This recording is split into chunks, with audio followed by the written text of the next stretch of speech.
Bem-vindos ao canal da Cigana Yorandi. Para você que me conhece ou está chegando agora, o meu nome é Vânia.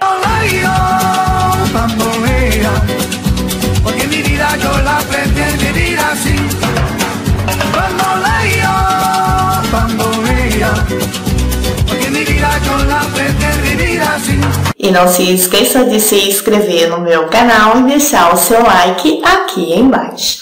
Hoje eu vou estar passando para vocês uma simpatia de abre caminho, um ijibá de ogum. O que você vai estar precisando? De farinha de mandioca crua, de mel alguidar, 7 moedas antiga e 7 moedas corrente, 21 folhas de aroeira e 7 velas vermelhas. Como que você vai estar fazendo? Você vai estar pegando um alguidar no número 5 e vai estar colocando metade nele de farinha crua.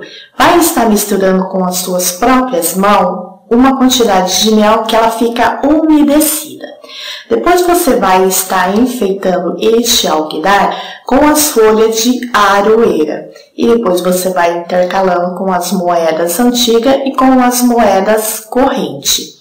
Terminando de enfeitar este alguidar, você vai estar fazendo o seu pedido para que seja feita a abertura de caminho. E aí você vai estar acendendo as velas em volta deste alguidar. Assim que tudo terminar de queimar, você pode estar levando para uma estrada de ferro e deixando lá para seu ogum corrigir para você. Você pode ter certeza que seus caminhos serão abertos.